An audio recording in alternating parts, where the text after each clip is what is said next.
खुलुमबाय स्टुडिअ दङ आं राजीब बसुमतारी एमसिएलए राकेश ब्रह्म बिथाङा राजखान्थिखौ लानानै एबा राजखान्थिनि बिथिङाव एबा फोथाराव थानानै गोबां माने राजखान्थिनि गेजेरजों दान्थे बिदान्थे माब्लाबा धोरोमखौ लानानै माब्लाबा इउपिपिएल माब्लाबा बिपिएफ दोलोखौ लानानै गोबां बाथ्रा बुंदों लोगोसे माब्लाबा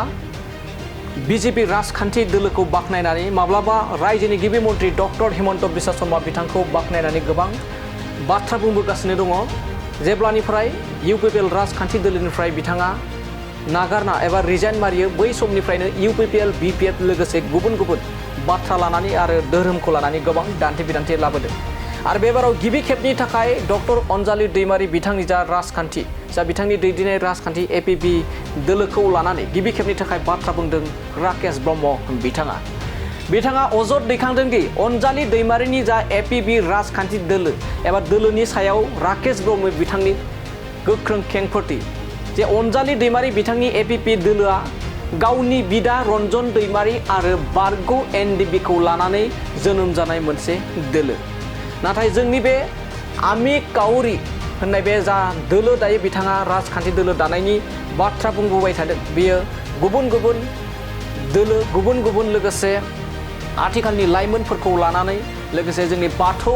धोरोमखौ फोथांना लाखिनो एबा हमथाना लाखिनो बेफोरबायदिनि थाखाय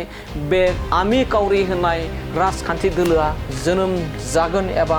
दानाय जानो हागौ होननानै बाथ्रा बुंदों दानिया फैदो बिदिब्ला अनजालि दैमारि बिथांनि दैदेननाय एपिबि राजखान्थि दोलोनि सायाव माबायदि बाथ्रा बुंदों राकेश ब्रह्म बिथांनिफ्राय जों आबुङै खोनासंना लादों অঞ্জলি দৈমাৰীয়ে বৃহত্তৰ সমাজক লৈ পেলাই ৰাজনীতি কৰা নাই অঞ্জলি দৈমাৰীয়ে বাইদেৱে ৰঞ্জন দৈমাৰী ডাঙৰীয়া NDFBক লৈ পেলাই ৰাজনীতি কৰিছে তেখেতসকলৰ সুকীয়া এটা মানে চিন্তাধাৰা তেখেতসকলে NDFBৰ কাৰণে চিন্তা কৰিছে আৰু মই বিটিআৰত থকা 26টা জনগোষ্ঠীৰ কথা চিন্তা কৰিছোঁ তাত মুছলমানো আছে তাত মানে ৰাভা আছে কলিতা শৰ্মা বড়ো সকলো মিলি পেলাই নতুন এটা ইয়ং জেনেৰেশ্যনক লক্ষ্য ৰাখি আৰু বিটিআৰ অঞ্চলৰ ফাৰ্মাৰসকলক খেতিয়কসকলক লক্ষ্য ৰাখি নতুনত্ব এটা অসমৰ মুখ্যমন্ত্ৰী মৰমৰে আগবঢ়া চিন্তাৰে মই এই দলটো খুলিছোঁ